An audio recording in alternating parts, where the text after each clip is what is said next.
Every veteran has a story of sacrifice, courage, humor, and heartache. Each week, Veteran Story Hour captures these remarkable stories firsthand in the voices of those who've served. Recorded live from the weekly Friday brunch in the Saluda, Virginia studio in Waynesboro, this is more than a podcast. It's a living history, preserving the legacy of America's heroes. You're listening to Veteran Story Hour, Voices of Valor, presented by Saluda, Virginia. Let's begin. Some people join the Army to jump out of planes. Some join to fire rifles. And then there's Wanda Vest. She joined because she liked to draw sprockets. That's right. While other recruits were dreaming of action movies, Wanda was over here thinking, you know what sounds fun? Precision lettering. And somehow, because life has a sense of humor, that pencil took her from the Shenandoah Valley to underground war rooms in Germany, drafting Cold War battle plans by hand. Yes, by hand. No Photoshop, no Illustrator, no undo button. Just markers, vellum, and a top secret clearance. While her brother was sleeping in the mud during field exercises, Wanda was driving a general around in a Mercedes with a telephone in it. In Germany, during the Cold War. Tough gig. She pitched on an all-male softball team called the Beef Blood Brothers +1. You'll learn why. She argued with engineers who didn't think she knew enough, until she went back and got the degree, just to prove she did. She hopped fences on Dutch military bases because the guards were sleeping. And then, because that wasn't enough, she came home and decided that high schoolers needed to learn how to build bridges and destroy them properly. Illustrator, graphic documentation specialist, engineer, soldier, teacher. All because a kid from the valley liked machines more than architecture. This isn't a story about explosions. It's a story about precision, about a woman who walked into rooms full of men, full of doubt, full of, "Are you sure you belong here?" and quietly redrew the blueprint. This is Veteran Story Hour, and ladies and gentlemen, Wanda Diane Vest Hulse. Well, do you want my whole name? Wanda Diane Vest Hulse. Why do you get 4 names? Because when I got married, I'm like, why do I have to give up my name? So I kept Vest, and I didn't give up Diane because that's my name, Wanda Diane Vest. So I've always carried Vest. And now that I'm divorced and doing military things, they only recognize females by their maiden name, which is Wanda Diane Vest. So Hulse is my married name. So I still carry that because my children are adopted. And when I adopted the youngest one, I still wanted everybody still to have the same name. So that's why I have 4 names. Makes sense. And then That's I don't know what I was expecting the answer to be, But that wasn't it. but that wasn't it, and that's a great answer. Like that's a really groovy reason to be like, no, yeah, this is why. That's why. Because I want to be Vest. I was always a Vest. Yeah, I like that a lot. You and I got to meet paths through Waynesboro High School. Yes. And you do not work in the big building with all the other boring subjects. Yes, correct. You work in a different spot, but still on campus. Please, for the folks that may be getting to meet you for the first time, share what is it that you do over at Waynesboro High School? I'm the technology and engineering teacher. So I teach technology foundations, which is a part 1 of the class, which I call it tree hugging on steroids. Okay. Because I like that. they changed it from industrial arts, shop class. So it's technology. And it's engineering based for me. So we do egg cars, towers. We make towers, we test it and see why it failed. We build bridges, we destroy bridges to see where it failed. We do one wood project to take home. I have a part 2 class, which is technology transfer, which is the transfer of energy. And it's part 2 of the class. And we do different egg cars because then they have to build one that their car actually has to look like a car. A Rube Goldberg project, which is taking 6 simple machines to do one easy task, but it takes a long time to do that one task. Woodworking, and then I teach technology or technical drawing classes, technical drawing, which is drafting on the computer with dual enrollment and high school, and 3D modeling and architectural drafting. So you basically took the traditional sense of shop class and made it into a fully STEM related. Correct. It's supposed to be STEM related, and I kind of add a little bit more onto it. Add a little flair to it. Add a little flair to it because they're kids. They're ninth graders, mostly ninth graders. I get. So you got to make it fun for them. You have to make it interesting, and who doesn't want to destroy things? Well, yeah, I mean, I remember taking technical drawing as a junior in high school, and it was by far, and this was like right around the time CAD was becoming a thing. Uh-huh. And so we did it all. We drafted by hand. And I was like, this is the most boring shit on the entire planet. Go But ahead. then they're like, oh, well, once you master this, then we'll let you use a computer. And I was like, okay, maybe. If I stick it out long enough for that, like, we'll see how that goes. But I was like, God, I hate this so much. It's fun. I do start them out on hand drawing first because I think they don't really understand. So we started out with hand drawing.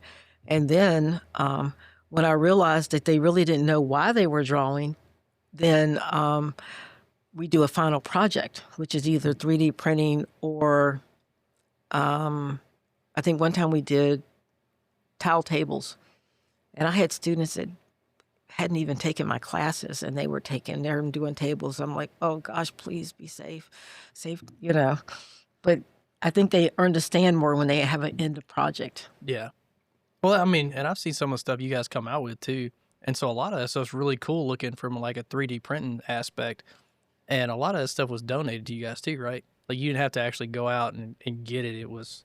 Dr. Barker, when he was teaching the engineering class at school, and then when he moved up on the hill doing all the computer stuff, he donated all of his materials, 3D printer, engraver. I think he gave me 2 3D printers, an engraver, and all of the filament because I had 1 3D printer. Yeah. And so when he donated everything, I was like, this is fun. We got them all going. Well, I like those, like the coaster cup holders, the service ones you did. Those were really cool looking. Mm-hmm. They're fun. And then I think one of the history teachers 2 years ago, she wanted Funko Pop dolls, Funko Pop something, those little big-headed doll things. Yeah. Yep. And she turned them into a project where each student had to they had to come up with a country, and they had to paint their Funko Pop thing to look like whatever country they were. Yeah, that flag. Yes. Yeah. And they made up countries. They made up stuff. They had little papers, everything. And so we were printing for maybe 2 or 3 weeks. The 3D printers were going all the time because we needed 30 Funko Pops. So that was fun. Yeah, I mean, especially like for a kid who's never had any, I guess, introduction to any of that stuff. Like that would have been cool for me as a kid in school, just to have access to like a 3D printer or engraver or anything like that. Mm-hmm. Well, and then the feeling I got was that most of the stuff you were describing is like the one thing that's fun in like an entire unit or semester in a science class one time. I know. And you just built, you know what I mean? And you just built like an entire curriculum around the most fun stuff. Why do you get to do this nerdy and hands-on fun stuff instead of most people that are just stuck teaching the most boring stuff ever? Like, what is in your background that pushed you in such a creative, you know what I mean? This is a creative endeavor combined with technology, combined with children. Those are three separate things that normally would deter regular human beings. You know what I mean? Like Yes. it's and I'm stacking the deck in a direction that I figure you can take it, but that's where for me it's like I enjoy working with kids.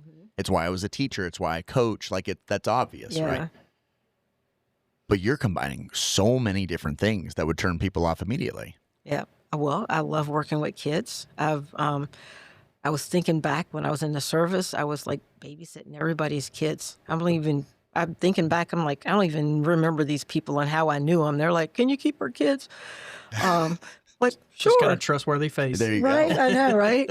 And then from there, when I got out of the service, I was trying to get plugged in at church. So I started out with the younger kids, and I ended up with high school kids, and they are so much fun and a little bit less drama than middle school kids. And For sure. For Absolutely. having taught middle school kids, for sure. yeah, so then after that, I ended up, I got out of the service and I went back to school. I started at Blue Ridge Community College. I got my degree in mechanical design. And then from there, I got a job working as an engineering firm. And then I ended up going back to school to get my 4-year degree in mechanical engineering, design, and technology. Now, if you don't mind, I'm going to pause you. Why would you go back? And I'm asking selfishly, right? Because I have a young man who's interested in this world, right? And you get the job. You do Blue Ridge. You get the gig. What causes you at that point to go back to go get now the 4-year degree? Part of it was because I wanted the 4-year degree. The other part was because when I got out of Blue Ridge and I got hired, I was working for a firm in Harrisonburg, and I had a wonderful boss. And he was teaching me everything that I learned in school. And I had these guys, engineering guys that had 4-year degrees, and we argued all the time because I'm like, yeah, I kind of know a little bit more than you because my boss has taught me that and you don't really know it. And I argued, and not that they didn't give me the respect, but they didn't give me the know that I had the knowledge because I didn't have a 4-year degree. So I'm like, yeah, I'll show you. I don't need the 4-year degree to tell you this because I really know it. But so then I went back and got my 4-year degree. And did you go and punch those two individuals in the testicles after you got your degree? Or like at what point from graduation day did you go to assault those individuals? And I do ask this because I'm a person that's built a long career off of like spite and anger, right? Because I had people very similar stories, right? Of being like, no, you can't do that. Yeah. Like, oh, No, watch me. And so for me, it's the first, right, the degree, quote unquote, for me, it was a ring, a championship ring. It's why I got a size for my middle finger. I'm not kidding. It was so I could go back home and show everybody. It's like, oh, screw you guys. Yeah. No, I didn't. That's all right. It does make you a better person than me, Wanda, but that's okay. But, because I remember arguing with the one, Alan, we argued all the time. And I'm like, dude, you can't, this isn't even working. And then I remember when we brought on another engineer, and we argued all the time. And he was like, man, it's good to see, Wanda, that I'm just not the only one you argue with. I'm like, because you're both dumb. I'm like, Well, if it makes you feel better, that's not just an engineering thing. As a guy who worked in a hospital for a lot of years, you see that, you have a seasoned like LPN or something that's been there for 20 years and just never went to go get their BSN. And then you get brand new BSN graduates that are 22 years old trying to tell them what to do. And they're like, no, like, listen, I've been around here. Like, I know what to do. And what you're going to do is not going to work. Yes. And that's what I tell the kids. I said, when you start out as an engineer, I said, listen to the shop guys. I said, because the first thing they're going to want to do is just to knock you off your pedestal at 22, 23, and you go into the shop with this drawing. You need to know what you're doing because they're going to be like, yeah, right, get out of here. I said, I've been over here on Bear Street, I think, when I first started working, and I'd go in there and he would be like, what in the world are you doing, Wanda? Why do you have all these holes and through holes? And I'm like, and I'll just looked at him. He's like, and then he toned down a little bit. So then I learned so much from going in the shop and just getting dogged out. You just have to have thicker skin. You just got to have thicker skin. I was like, yeah, okay, I can do that. And then my boss got to the point where he sent me to all the shops because they wouldn't, he had pissed a lot of people off. And he's like, well, we're not going to work there. And they're like, Wanda, take these drawings over there and see if they quote it. And I go in, I'm like, yeah, can y'all quote this? They're like, we don't work with with them anymore. I'm like, but he's nicer now. And come on now, we got to get this done. And they're like, okay, we'll quote it. It's like, thank you. See, what you did right there was you took what would have been perceived as a weakness in the beginning and made it into a strength. For sure. And I love that wisdom, like you said, I tell the kids this all the time. And it's always what I enjoyed most about anytime they get to interact with the youth, which is like, dude, let me take 38 years of knowledge and let me give it to you now when you're 15. Yes. Take my 38, get that much further ahead than I was. Now, whether they listen and take it, right? It's one that's neither here nor there. It's why we have to be around them all the time, constantly reinforce. But damn, that stuff was always the most awesome. And that's cool for you to be able to have this very unique experience, which is like, hey, you can't be a buttercup and come into this. Oh, yeah. Like you got you got to be able to kind of stand up and fight for it and just not, take it on the chin and understand like the different industries that you're working with, the type of people you're working with. Well, yeah, I mean, you're in an industry of predominantly male counterparts who I would safely bet don't trust you as much because you're a lady in a man's world, so to speak. And so, like, you having that extra knowledge and being able to give it to them in a positive way and help them is better than whatever they're giving you back. It's more valuable. Thank you. You didn't realize we were just going to invite you on and tell you how awesome you are. But that's where that's where we're at. So you go back. Where did you go for your 4-year? ODU, Old Dominion University. Yeah. But I did the Teletechnic program. I've never been on campus. That's groovy. Yeah. So I would be sitting at Blue Ridge, taken in the conference room, because at the time, Blue Ridge Community College and ODU, but ODU did not have a full campus at Blue Ridge. So we'd be in the conference room, I'd be at home, I'd be in the test lab watching. I'd be piped into the classroom so I could see the instructor, and sometimes they'd move the camera around so you could see who else was in the classroom. Yeah. So that's what I did when I had kids. I remember I worked with Frank Mapstone here in Waynesboro, and I'd stay after work, and I have one kid over here coloring and the other kid over here working on her homework, and I'm working on my homework. And so ODU was fun. That's awesome. Well, I mean, I think that's good too, like for your kids to see like you progress also.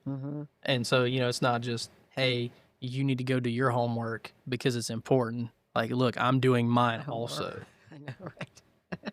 It is. It 100%. It's any of those things. Again, it's all that modeling, man. It's like, hey, and it also normalizes the idea that you can go back to school. Yes. As an adult, right? It's like we can go back and we can do those shifts and we can try and make it work. And it's little baby seeds, right? Constantly getting planted. So you get your 4-year, and with that, did it open up new opportunities, or did you end up still working for the same firm and go back? Let's see. So it got my 4-year. I started when I was at Shenandoah Engineering in Harrisonburg. And then I went to another place I will not say because I don't have anything nice Nothing nice to say? Nothing nice to say. I like that. Other than I did like the job, just not good. I was there for 10 months, though. And then from there, I worked with mentally handicapped people for 6 months because I walked in and said, I need a job. And they were like, okay, we can't pay you what you're making there. And I'm like, yeah, right, I know. But I need a job. So I worked for mentally handicapped adults for about 6 months. And then that's when Frank Mapstone came along with Commonwealth Engineering and Construction. So I interviewed for him. I started there, and it was mechanical, but it was more mechanical, electrical, and plumbing, doing the house stuff for that. Sure. And that's when I was still going to school. And then I ended up going to U.S. Joiner, and I kind of liked that. I was there for 4 years. So I kind of liked it enough to stay there for 4 years. And then that's when it opened up for school. I had gotten my 4-year already, and I was ready to teach. And I went online, and that's when Waynesboro was hiring a technology teacher. And I'm like, yeah, I can do that. Drafting, blue, welding, all that stuff. And I'm like, I can do that. So I applied, and they called me at work 2 days later and said, can you come in? They said, do you have a 4-year degree? No, they didn't ask anything. They said, do you have teaching experience? I said, other than Sunday school? No. And they asked all these questions, and it was Miss Black at the time. And she says, oh, it would have been nice working with you. Ooh. And I'm like, well, thank you for calling. But I only did the first part of the application, which was name and address. And I'm like, they called me over a name and address. So I went home and filled in that I had a 4-year degree and all that, and kept on going. And they called me back 2 days later and said, can you come in for an interview? And I came in for an interview. Mr. Tichy interviewed me. At the time, they brought in a couple of career switchers with music, and they talked with me and everything. And he let me go, and he said, can you come in for a budget meeting? I said, sure. So then I called back. I said, do I have the job or what? He was like, yeah. But I had to start as a short-term, long-term sub. Sure. And so I waited out till December and put in my 2-week notice. So I'd have insurance till January. I put in my notice and said, I'm gone. And I started as a short-term sub and a long-term sub. And then I got a provisional license. So I had 3 years to get my teacher's license. Sure. Well, that's awesome. Well, thank you. It is, right? And now when you're making these moves, are you, outside of, it sounds like working with mentally handicapped folks, but it is everywhere else, are you staying kind of engineering adjacent? Yes. Because I went with the mentally handicapped because they said teaching. It was a psych. It was, cleaning diapers. But we were teaching, even though I didn't look at that side of it. But it was nice. I met a lot of nice people. Even when I saw them out in the community after I left, they were like, hey, Wanda, how are you doing? I'd see them, and they were always good people. I met a lot of different people, so it was really nice. But they advertised it at teaching, and it was teaching. We learned sign language, taught them sign language, took them bowling, all kinds of different things. And then I was like, okay, my time's up. And then so I was always in the engineering field. U.S. Joiner, I was doing not shipbuilding, joiner work. That's why they called it. So once the ships were built, we would go in and put in the bulkheads and the piping and all of that. And I got to travel to San Diego, got on ships, made sure I stayed with my boss because I would be totally lost. Went to, Seattle, because we start working on ferries. So I got to see that. And Norfolk, we did some little ship that they were doing that was so compact. Navy is not for me. Checks one of the service options. So Yep. I'm sitting there thinking like how it was like you're sitting at a table to eat, the little stools came out. I don't even remember what wasn't a ship, little boat was called. The shower, the bath, the toilet was all one thing right off the kitchen. Underneath the lower deck, I don't know how they do it. They go crazy, but I guess it was a small one. The ships were nice to see. And you just got to do work there. Am I thinking about it wrong that are there a lot of females that do this work? This joiner work? Yes.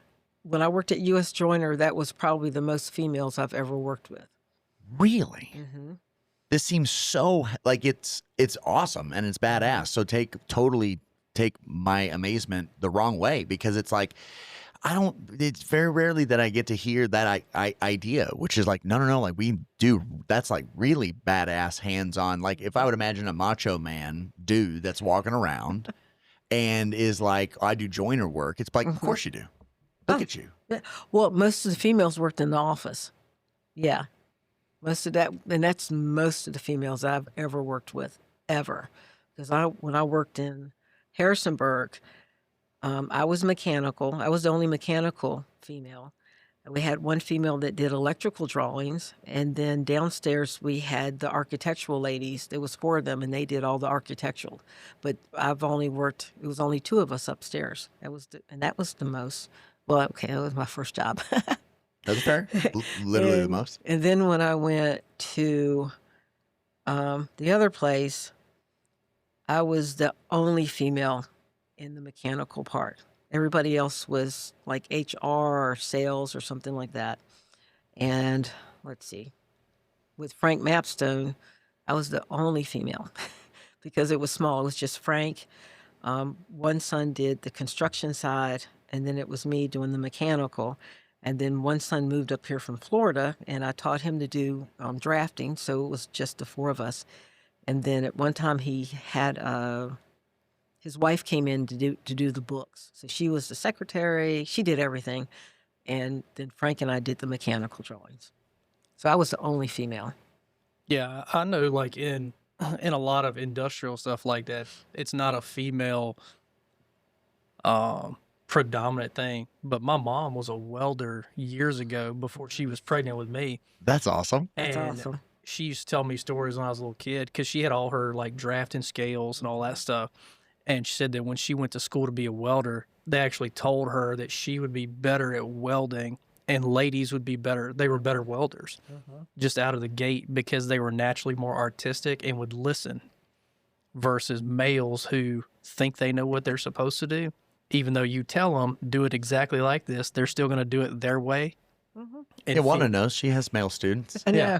And so, like females in welding, they're just naturally more artistic. So their beads come out and they look cleaner, and there's less actual work that has to go into it after the fact to clean it up and make it look better.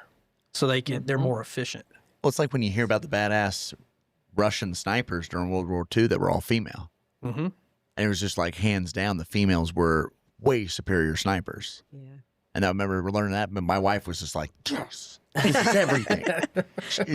She's all about that life. So, yeah. That's right. Yeah. Well, that's cool. So that lines more with what I would have assumed, which then leads to my next question, which is this what you did in the military? Why do you have such an interest in this specific thing? Yeah. Well, when I was in high school, it started out with Valley Career and Technical Center. I went there to take drafting. Did you really? I did. So it was all on the hands-on. Yeah. No computer. Yeah, I'm not as old. I'm old. Or older than you think. So Mr. Smith was my drafting teacher, and he was awesome. I mean, I just loved it. And so I did that for, 2 years. And then when the Army recruiter came along, I was like, yeah, I really hate school. It's like, and I think I was probably getting out of class to take the test because that would be me. And I scored high in mechanical. So when I went to go in, I wanted to go in as an engineer. And when I first went, I think something came up, fire starter, fire something. And I'm like, oh, no, I'm not joining. And then the second time I went to the MEP station, actually Illustrator came up. And I'm like, Illustrator. And it was making charts, programs, all kinds of artistic stuff. And he said, that's close enough to an engineer. And I'm like, God, the recruiters are so Whatever. I awesome, know, man. right? So consistently awesome. and I'm like, and I read it and I'm like, yeah, that sounds good. It was a good choice. So I went in as an illustrator, which is 81 Echo, and then they reclassified it as a graphic documentation specialist.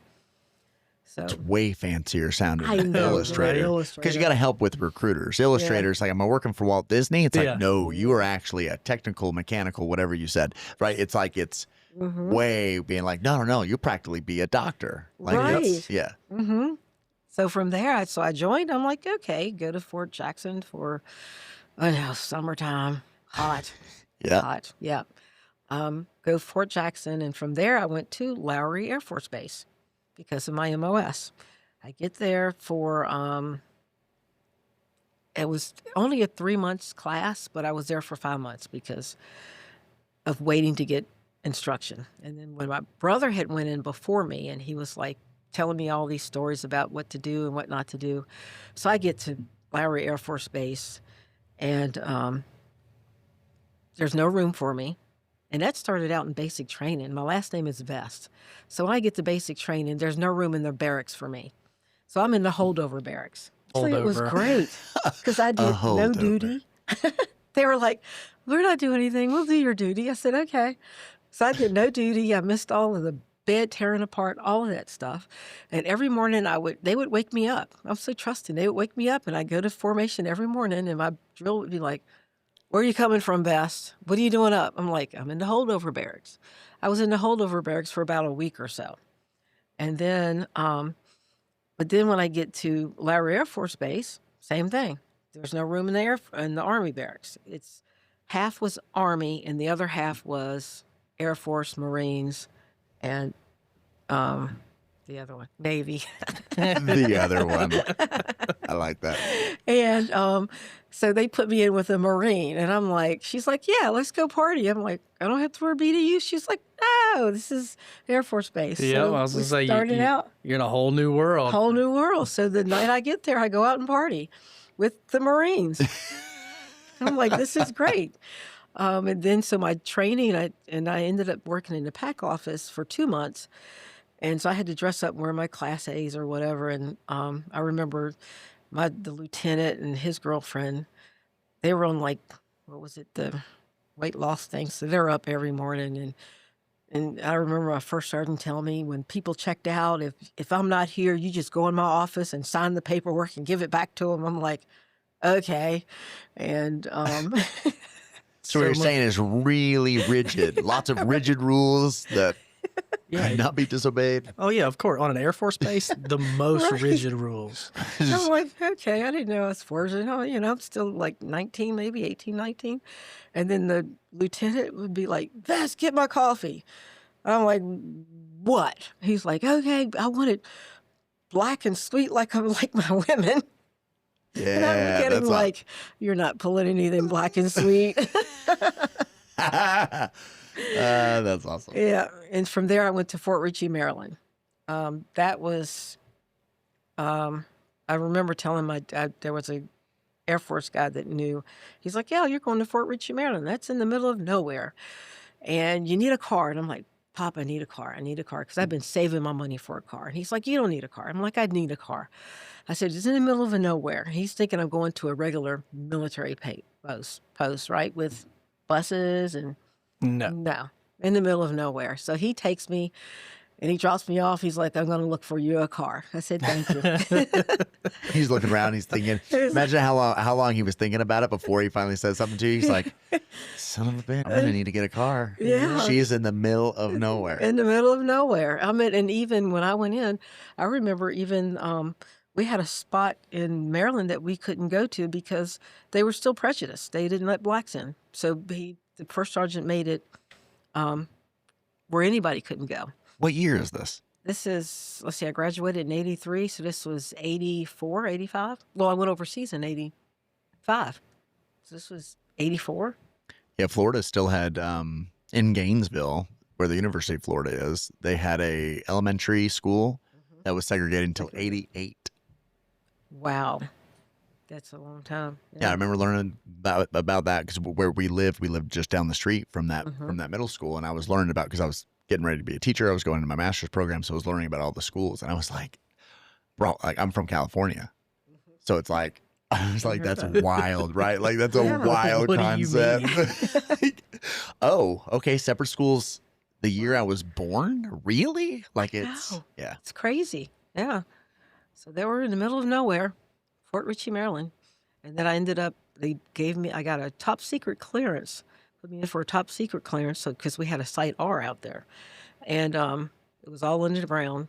And I got So help because that's a lot of jargon. So just we have some non-military listeners that like to catch up. Oh. So what's a Site R? It was just a site that was in the middle of nowhere that was known by Site R. That It just was doesn't exist. What requires the top secret clearance? to work down, Because to work in Site to R. work in Site R because it was all underground. It's one of those places where you look at it on Google Maps and there's just a black block Yeah. where it's supposed to It's be. missing. Yes. Yeah. And see, I didn't know because I'm like, I drive there going to Hagerstown. I'm like, why are all those lights on the top of the mountain? For what reason? That's why. Yep. And I think I was down there one time, maybe twice. But I think they really liked me, so I didn't get to work down there often. But the guy that worked with me, he was always down there working. We were in the same shop, and he was always down there. He'd call me like, "Hey, Wanda, I rode my motorcycle to work. How is it outside?" I'd be like, "Oh, that's right. You're down at Site R." It's just underground. You're under Site R. And I love you're like, obviously they liked me and not this other guy because they kept him in Site R permanently. Right? You He were did. underground. You were the gopher.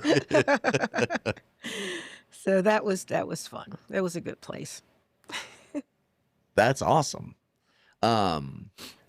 As you go, so you start working your way there. Is that when your story stopped? Oh, And that's all right.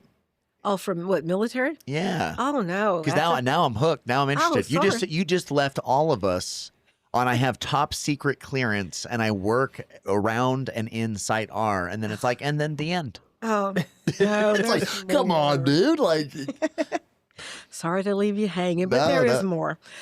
So after I got my top secret clearance, I was maybe in Maryland for maybe a year, but I did everything. I did honor guard, anything. It was fun. I played ball, played softball. That's what I played softball in high school, but I went out for the post team, and it was all male team. I'm like, what about why isn't there a female team? And they're like, there's no female team. I'm like, so I'm going to try out for the male team. And this one girl was like, they were like, where do you play? Outfield. And one girl was like, they're not going to let you play outfield. They're not going to let you play anyone. Nobody wants to pitch. You need to pitch, Wanda. I said, sure. So I ended up pitching on the all males team. And then we ended up it was an all black team. And we had one white guy, and then me, one female. So they were called the Beef Blood Brothers plus one. So the Beef Blood Brothers.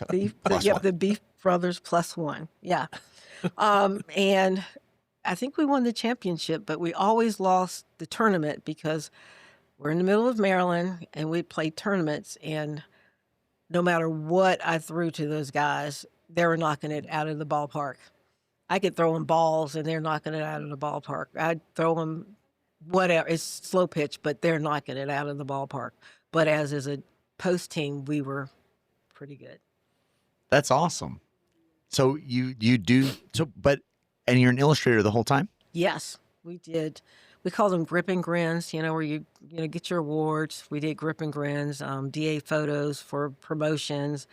We did a post newspaper. I think it was called The Castle because they had a castle at Fort Ritchie. I was at Fort Ritchie, Maryland. And anything, charts, posters, everything was by hand. So this sounds like marketing. I was like, this is like the early stages of graphic design in the Army. Yeah. Yes. So that's what I did there. And then once I got my top secret clearance and I got approved, they sent me overseas. And I ended up going to 24th replacement. Everybody's like, oh, when you go there, you'll be there for months waiting to get a placement. I get there the next day. I get there one day and the next day. They're like, Vess, come on, we got an assignment for you. And I'm like, okay. And they told me where I was going. They said, so we're in Germany and I'm going to the Netherlands, right? And they've got this big map of Germany. And I'm like, where am I going? And they're like, oh yeah, you're not even on the map. You're on the backside of the map. They didn't even know I was going to the Netherlands. They didn't have no clue. And I'm like, okay. And they're like, your trains always run on time. You're going to Aachen, Germany. So you're getting off, and your sergeant's going to meet you there. The trains run on time at such and such a time. Get off the train. Okay. Well, come to find out, Aachen, Germany is spelled Aken and Aachen. I think Aachen is in the Netherlands and Aken is in the Germany. So it's two different things, same place. So I get on the Hold train. up. What do you mean same place? It's Aachen, Germany. It's just that Germans spell it different than the Netherlands do. But we're not saying there's a city that is half Netherlands, half Germany. Nope, it's a German city, but my orders. But depending on where the orders came from. Yes. So I get in on the train, and I ended up meeting some college people that are just touring, and we had a nice conversation, and they said, yep, when you get there, we'll tell you when, and just get off, and we'll give you your bags. I said, okay. I got off. I looked, and there was a guy looking for me. He's like, yeah, my sergeant was there, and I ended up going to Maastricht, the Netherlands. So I was in the Netherlands.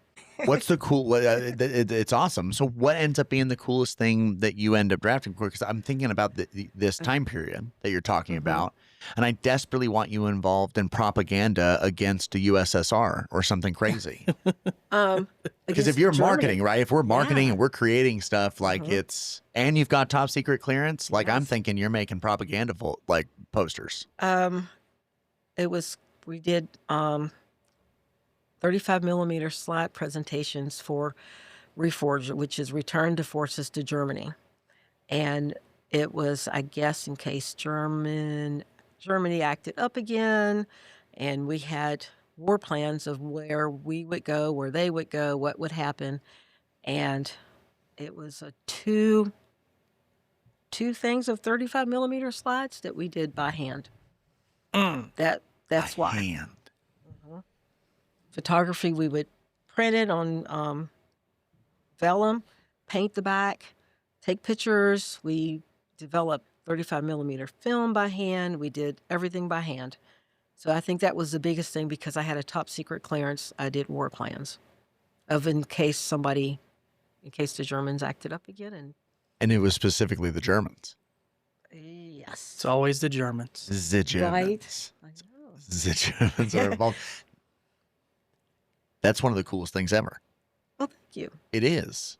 Come on, man. Like you are, what are you talking about? Of course it is. Because it's like the stuff that you're like the idea, one, because I don't think I've ever heard that really vocalized all that much, especially once the Russians become the true bad guys in our world of heroes and villains for Americans. But the reality is that it's keeping our eye on essentially the Nazis and the Germans, even 20, 25 years later, specifically working war plans. Yeah. Did you all ever get background and understanding, or were you very specifically just working on the task? They didn't explain anything. We would take their drawings, but when you looked at them, you could tell, had arrows going in here and arrows going here, and all kinds of pictures. It was pretty cool. Yeah, because the idea of like, what were they worried about? Yeah.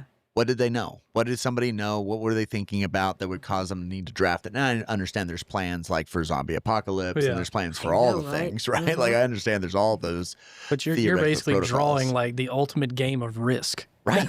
That's it. Yeah, like you're branching, and and probably that is what most of the work, right? It's this branching of like which reality is going to present itself, and we've already game planned this whole thing. Yes, and we had exercises before that, different names, and we would do the badges. We designed the badges for it, and for Reforger. Reforger was 87. I think every 3 years they did it. So Reforger 87, and basically we were a forward unit to Fort Hood, so we would go. Our unit would go, and then Fort Hood would come in, and they would piggyback off of us. So we actually did the Reforger exercise. We were all over Germany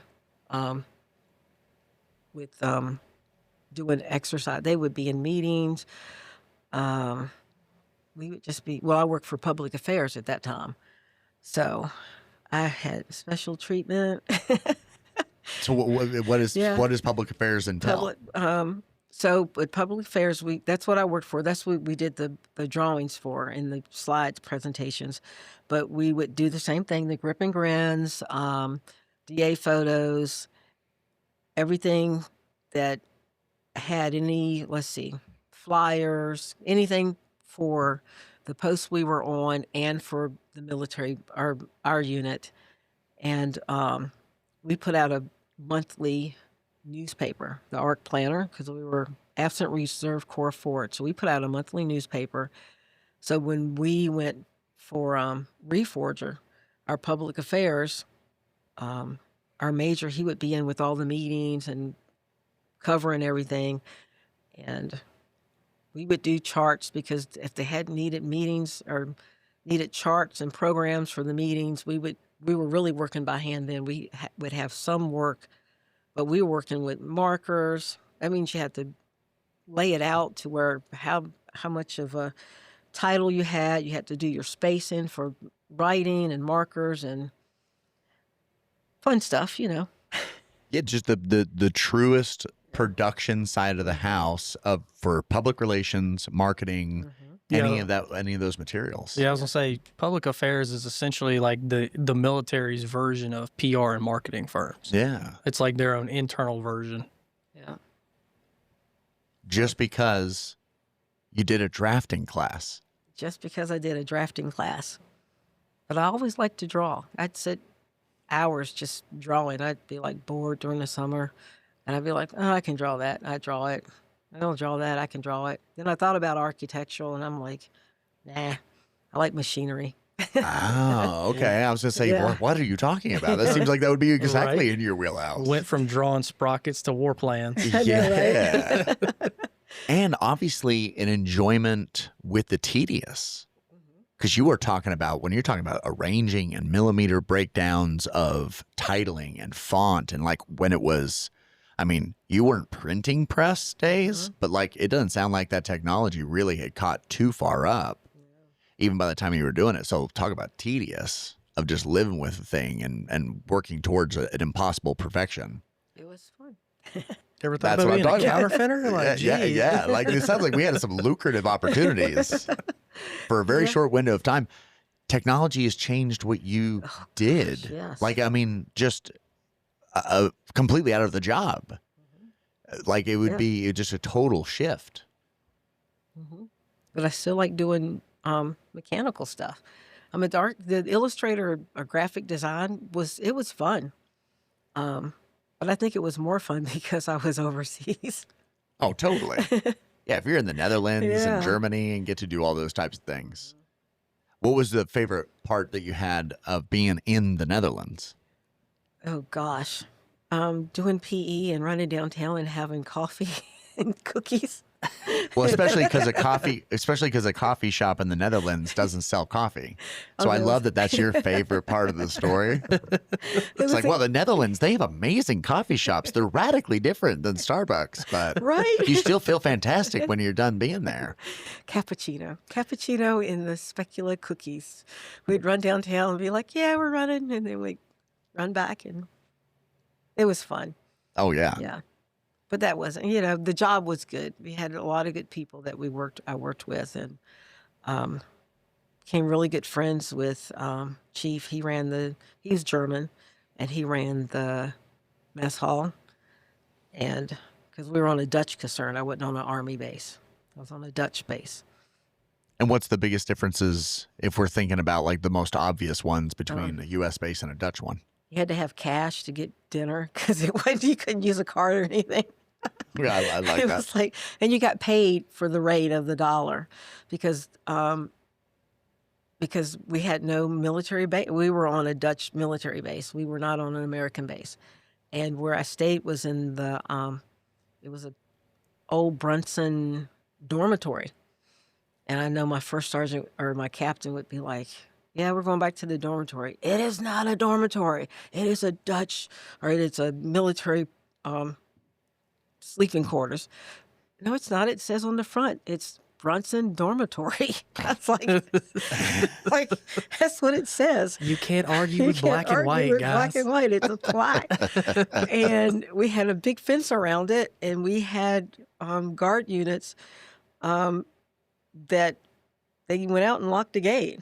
I mean, we could climb over the gate. When we went out and partied late and they locked the gate and they would be sleeping, we couldn't get in, we'd hop over the gate. That's how secure it was. It's a high school dormitory. That seems like another obvious difference, I would imagine, between people just hopping over the fence at the base. Hop over the fence. Oh, yeah, you don't hop over a fence in an Army base now. Right? I know, right? I have a story I'll tell John about that later. Did you find the spirit of you got to spend a lot of your career interacting with, it sounds like, Dutch folks and German folks. And British. There was one Canadian, Brit, mostly British, Air Force. I think, one Air Force guy. Army. I think it was about 130 of us in our company. And the mess hall was German, Dutch. So it would give you, and where I'm driving is, right, the war doesn't really touch us in the U.S., like World War II. Mm-hmm. But the people that you would have been rubbing shoulders with and the area which you're in, I mean, my wife and I went to Utrecht, and then I've been to Leiden and all these areas throughout that you have bunkers that are just in fields. Mm-hmm. Like you have big concrete structures that are just still there. Yeah. So it's living history when Americans get to go over and visit. Be like, oh, that's right. Like it was in your backyards. Yes. For us, it's not that. It's not that. But you were working with people in such close environment. Like it sounds like your experience was the ability to foster like real relationships that are almost business-like, regular living type relationships. Yes. Minus being locked in the gate. Well, I mean, that's a bond, right? That's bonding of breaking potentially international law together, right? Right. Of breaking and entering on a military base. They were asleep. But the opportunities to really get to know these people, I am curious as to if you had the opportunity to, did it come through, like personality-wise, of like how close the impact was of World War II? And in that area, it doesn't seem all that unique that war plans being worked on so close to Germany with a concern about the Germans. The Americans on stateside, they're not worried about Germany. Correct. But if you're neighbors with Germany, you're kind of still really worried about Germany. Yeah. So I was curious if that spirit was different from your experience of interacting with people that were in the U.S. or U.S. based, and then having this whole other culture that's around you when they're really only one generation removed, if that. Yes.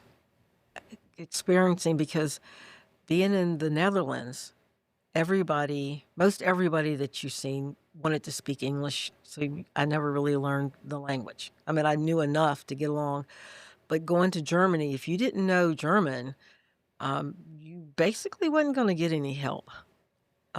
Not too friendly, not much friendly at all, which was peculiar, because even with the military, because we would have, I think we did deactivation and activating German commands, and we were in it.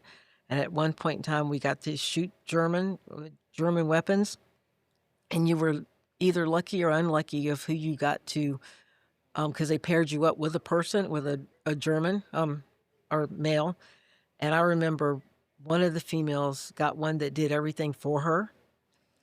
And then I got the one that was like, figure it out, because and I'm sitting here thinking, like, well, I can figure it out, but, so you got either or. Yeah. I was like, what's the female doing in the military, and why we got to be here to help y'all? So you get the differences like that. But being in the Netherlands, most everybody was nice. You know, I remember moving out, and they're like, "Are you the one that moved in the neighborhood?" I'm like, "How do you not know? I'm the only black and the only military that lives in this neighborhood of One of everybody these that things does thinks-" not look like the rest, guys. right?" So, but they were nice, you know, real nice people. I love that. That is interesting though, that like everybody's so like welcoming to you and the U.S. presence there, just because of, you know, generally a lot of other places we go as military members, we are not liked because we're American, and you know we have that, we live, you know, you live in Rome, you do it that way. Well, that's not the American way. We want to live in Rome and still do it the American way. So we don't really have a good outlook for the rest of the world. Right. So a lot of places that, you know, you go, they really don't want you to be there. Or they, you know, the amount of help you're going to get is minimal just because of who you are and what you represent. Yeah, that is so true. But I did meet, I remember being on, when we were on Reforger, we were all over. I don't even know where I was in Germany, somewhere in the middle of nowhere, Germany, like Lyndhurst, Virginia. Nobody knows of, but like Germany. And I always Shout out to everybody in Lyndhurst. I love Lyndhurst. My grandmother, I grew up and I lived in Lyndhurst. It's great. But, you know, if you see it, if you go to visit somebody in Florida, you'd be like, Lyndhurst, they're like, what's Lyndhurst? Yeah. But it's great. That's why we all say Charlottesville. I know, right? Yep. I know, because so I don't even know where in Germany, but I've always volunteered to drive for like the general, right? And being that I was a driver and I was always ahead of everybody else, and so I always had my own room because I couldn't stay with officers. There'd be a lot of female officers, but I couldn't stay with them. I was the only female enlisted, so I always had my own room. And I remember being at one place, they had the dinner downstairs in the bar and everything. And I remember my sergeant coming down, and he's like, "Hey, Wanda, come down. I want you to meet these people." And I'm like, "Okay." And they really wanted to meet me because they had never met a black person before. And I'm like, "What year is this?" And but they lived somewhere I don't even remember where I was. And he said they had never met a black person. And we had the very nice conversation because they had never met a black person. I'm like, wow, I'm your first. So cool. I was going to say, like, it's like I am representing an entire shade of human being for the first time ever exposing. Yeah. Yeah, you hear those stories about folks going to like Japan and they're blonde and everybody's touching their hair and those types of things for the first time they've ever seen those types of things. God, I mean, it's not crazy. If they don't make them, if they don't make it, any of you by them, right? Why would you see it? Well, yeah, Just but the I mean, year seems wild. yeah, because you're talking in the 90s. Yeah, well, that's what I mean. Like that's the one thing that's throwing me off a little bit. Where it's like, really, like It's not 1810. right? I know. Right. Especially because the Netherlands kind of dabbled a little bit in the slave trade. So it's interesting that you didn't have any of that bleed over. It stayed really isolated to that one spot. Yeah. Well, that's great. So did that mess with you at all? Of No. like, Get free drinks. I was gonna say, I was gonna say your attitude about it is just like, no, this is the best, and I'll take it. You know, am I interesting? Let's go. We all can be interesting over here by the bar. Let's go. Right? Right. Oh, there's free dinner and drinks, and I you guys know. want to hang out later too? Cool. Yeah, I'm just a general's driver. I just got to be sober in the morning. And you at this point, it sounds like you have an entire career that is based off of like the best possible outcome of potentially stories of getting your bunk completely thrown out and it being awful. No, I didn't have to go through that. No, And then and then it's just like, yeah, no. So I just showed up and they like put me in my own room and, you know, I didn't have to have an alarm clock and they just woke me up. Like, time to wake up, sleepyhead. We're going to go do the things. And you're like, okay, well, this is super fun. Like it is so contrary to just every story ever. You're like, nah, it was the best, you guys. Like, yeah, people, they get real sad in the military, but not me. Like, this was awesome. Yeah, like was I'm golden. I worked on posters and videos. Then I got to be super top secret. And it was super cool. Like, Then I got to go drive this guy around. He was real important in I it. know. It's like I volunteer. We all would volunteer to drive because we'd be driving Mercedes that had telephones in them. oh, sure. Yeah, we're like, Oh, this is gravy. And we had to pick them up before they take us a bus somewhere in Germany. We'd pick up all the Mercedes and drive back, and we're like, how fast can these things go? Mercedes on the Autobahn. Yes. Yeah, dude. It's like, oh, you have fun driving your Humvee around with no heat. I'm going to go sit in my Mercedes right over there. You just would feel, God, there's going to be so many people that are going to hate you. It's like their stories are going to be like, nah, everybody's going to be super jealous. Like, just be like, dude, man, we screwed this up. What were we doing? We wanted to go be G.I. Joe. Meanwhile, Walt Disney over here signs up as an illustrator. Knew we should have took drawing in school. Yeah. So, I was so mean to my art teacher. Right. And that's what my brother, because I talked him into going after I went. My dad was trying to talk him into going, and I listened, and I went in. And then I talked my brother, but he went in before me. And he's colorblind, so he's an awesome artist. I mean, he can do anything with anything, and it looks good. He draws, he wood burns, he does anything, but he's colorblind, so he couldn't go in as an illustrator. Dang. How insulting. And you have this awesome career as an illustrator. This is amazing. You're living his dream. Like Oh, the salt at the dinner table. None needed. I know, but he was a teletype operator, so he ended up going to Fort Dix, and then from Fort Dix he ended up going to Fort Gordon, and then he goes to Katterbach, I think, or Ansbach over in Germany, and when he went to the field, he was like, he goes, we go to the field for 30 days, and then we come back. Dirty. He said we come back, clean up, and then we go back again. And he said they called it the LDA site. I said, what is that? He goes, I don't know, but we made it last day alive site. And that's what he did. So when I went to the field, I'm like, oh gosh, this is not going to be pretty. Oh, what a difference. Yeah. And there's Wanda running to go get her espresso and cappuccino shots. In her Mercedes. In the Mercedes. The general's driver, working for the public affairs office. Oh, man, that rules. My grandfather was, got drafted, World War II, becomes a paratrooper. Oh, nice. But he's the only Mormon in his unit. So the general makes him his driver because he's convinced because he's a Mormon he won't have sex with his daughters. That was it. So my grandpa goes to World War II and just drives the general's family wherever they want to go. And that's what he did the entire time. Nice. Never sought a shot, never had anything whatsoever.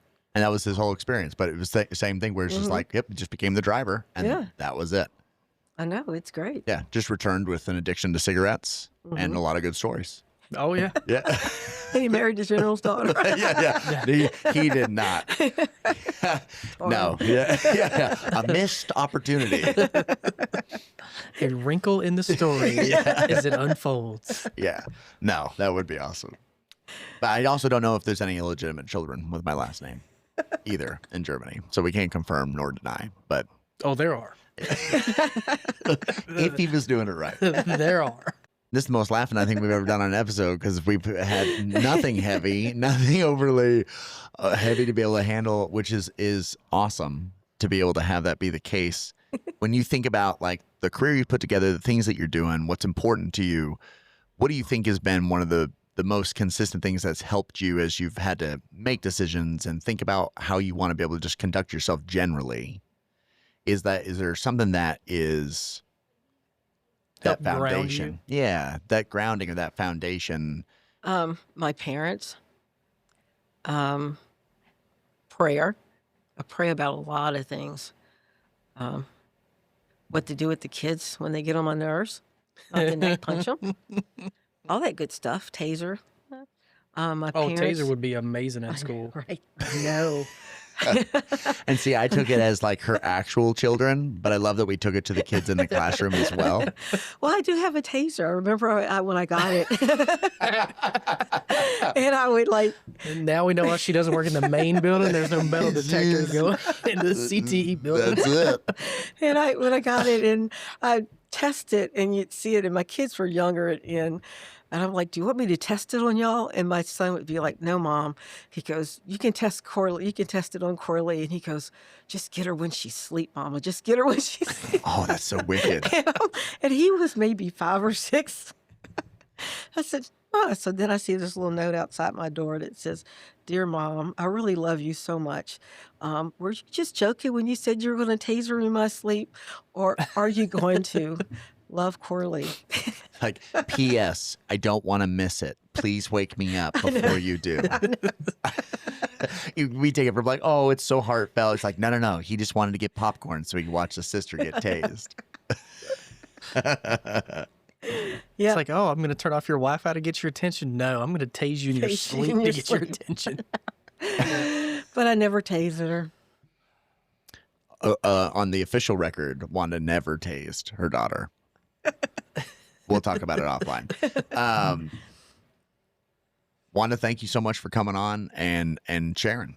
I love what you do at the school. Everybody that I have talked to about you, because my son was in your class last semester and he thoroughly enjoyed it. And whenever I'm talking about, Wanda in the CTE building, every human that I interact with is just, she's the best. Sweet. It is, and it's a testament to the things that you're doing. So I'm very excited to have you be where you are, doing the things that you're doing. And not that you needed to hear it, but it is. Keep doing it, because it's Thank you. making a significant impact. Thank you.